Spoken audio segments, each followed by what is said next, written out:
जोधपुर से ये बड़ी खबर सामने आ रही है। मिल्कमैन कॉलोनी के पास स्थित सुभाष नगर में आग लगी और एक ही परिवार के 4 लोगों की यहां दर्दनाक मौत हुई है।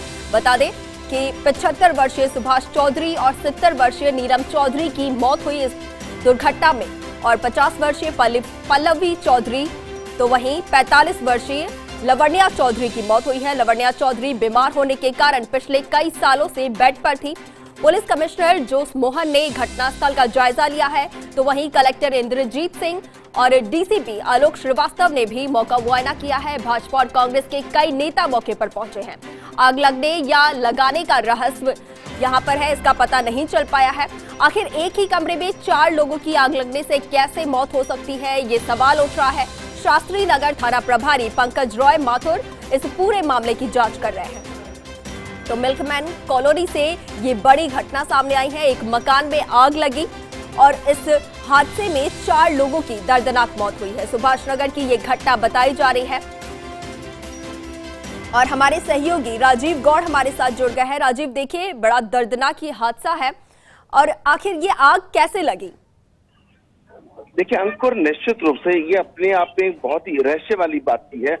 एक कमरे में जब 4 व्यक्ति हैं, अगर आग लगती है तो एक भागेगा, 2 भागेगा, किसी को बचाएगा, मगर चारों व्यक्ति एक ही कमरे के अंदर जिस तरीके से जब आग की सूचना मिली तो जो प्रशांत सिंह जो दमकल विभाग से वो वहां पर पहुंचते हैं, अपनी टीम के साथ आग पर काबू पा लेते हैं। लेकिन देखते देखते पता लगता है कि उसके एक के बाद 4 लोग जो हैं वो जिंदगी उनकी खत्म हो चुकी होती है। तो मौके पर जिस तरीके से पुलिस कमिश्नर जोश मोहन, कलेक्टर इंद्रजीत सिंह, डीसीपी आलोक श्रीवास्तव पहुंचे, भाजपा कांग्रेस के नेता भी पहुंचे, आसपास के लोग भी पहुंचे, लेकिन सवाल ये है कि ये आग लगी कैसे, किसने लगाई, क्या दुश्मनी थी, क्या अचानक कोई हादसा था। लेकिन एक बात जरूर है कि जिस लावण्या चौधरी की हम बात कर रहे हैं, जिनका वो काफी समय से बीमार थी, बेड रेस्ट थी, तो वो उठ नहीं पाई, शायद उसको बाहर निकालने के चक्कर में 1 और 2 इस तरीके से। लेकिन अगर करंट आता तो फैल सकता था, फिर आग थी, लगता है कि कहीं ना कहीं उनको लास्ट मोमेंट पे 1 या 2 लोग जल गए होंगे। तो फिर किसी ने जिस तरीके से घटनाक्रम पे जिस तरीके से प्राथमिक रूप से जो घटना सामने आई है वो इसको एक हादसा बता रहे हैं, लेकिन कहीं ना कहीं इसके पीछे कुछ है। पुलिस उस बात को भी कोशिश कर रही है। जैसे ही घटना की सूचना मिली, जिस स्कूल में पल्लवी चौधरी काम करती थी शिक्षिका के रूप में, वहाँ के फादर और वहाँ के जो कर्मचारी हैं जैरी पहुंचे। उसके बाद क्रिश्चियन सोसाइटी के जो उपाध्यक्ष है अश्विन दास ने भी गहरा दुख यार कहा कि बहुत अच्छे शिक्षक के रूप में पल्लवी चौधरी की अपनी छवि थी। कुल मिलाकर के कहा जा सकता ये हादसा अपने आप में रहस्य छोड़ गया,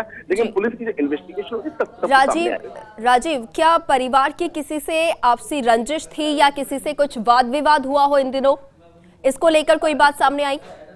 देखिए कि अब 2 बातें हैं। कॉल डिटेल्स जो है इनके मोबाइल्स को खंगालने के बाद बताया जा रहा है एक रिश्तेदार जो है वो चंडीगढ़ में है, क्योंकि शव का पोस्टमार्टम होता है, शव परिजनों को सुपुर्द किए जाते हैं। परिजनों की जब बातचीत आ रही है, चंडीगढ़ में इनका परिवार का कुछ सदस्य बताया जा रहा है, उनसे संपर्क करने की कोशिश लगातार जारी है। उम्मीद करते हैं थोड़ी देर तक इस सब बात का खुलासा हो जाएगा और कहीं ना कहीं उसके बाद ही कुछ कहा, क्योंकि कॉल डिटेल के आधार पर या आस पड़ोस के लोगों से जिस पुलिस मनोवैज्ञानिक आधार पर पूछताछ करे, निश्चित रूप से उस तह तक जाना होगा कि आखिर एक बंद कमरे में 4 लोगों की मौत कैसे हुई। जी राजीव, क्या उस मकान में और लोग भी मौजूद थे जब ये हादसा हुआ? देखिए आसपास के लोग जरूर मौजूद थे, लेकिन जिस तरीके से पूरा अंधेरा उस वक्त छाया हुआ था, तो कहीं ना कहीं जब आग लगी तो बिजली के तार भी कहीं जले हैं, कुछ शॉर्ट सर्किट की बात भी था। लेकिन अभी कुछ भी कहना, क्योंकि प्राइमा फेसी है, जब तक पुलिस की इन्वेस्टिगेशन विधि विज्ञान प्रयोगशाला के जो नमूने हैं वो सबको मिलाने के बाद में जब तथ्य सामने आएंगे तब कुछ कर। लेकिन हाँ ये जरूर है कि कॉल डिटेल के आधार पर हो सकता 24 घंटे में पुलिस उस रहस्य के निकट तक पहुंच सकती है कि आखिर अगर रंजिश है तो या घटना है या अचानक से हादसा हुआ है। ये आज शाम तक, कल सुबह तक तस्वीर साफ होगी। जी राजीव, क्या आसपास लगे सीसीटीवी कैमरे में कोई ऐसा कैद हुआ जो घर से आता जाता दिखा या कोई ऐसी संदिग्ध चीज नजर आई हो?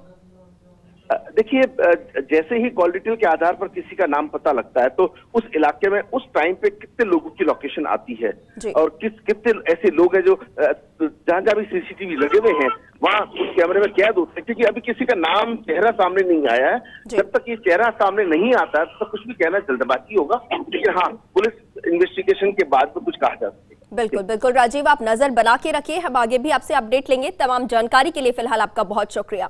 तो जोधपुर से ये दर्दनाक हादसा, जहां एक मकान में आग लगती है और एक कमरे में बंद 4 लोगों की यहां पर मौत हुई है। एक बेहद दर्दनाक ये हादसा हुआ है। सुभाष नगर की ये घटना बताई जा रही है, जहां पर एक मकान में आग लगा। हालांकि फिलहाल आग लगने के कारणों का खुलासा नहीं हो पाया है।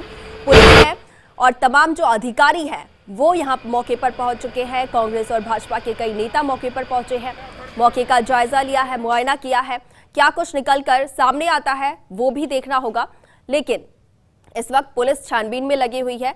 तमाम आसपास के सीसीटीवी फुटेज खंगाले जा रहे हैं, तमाम जो सबूत है वो यहां पर इकट्ठा करने की कोशिश की जा रही है। तो सुभाष नगर की ये घटना है, जहां पर 4 लोगों की आग लगने से दर्दनाक मौत हुई है।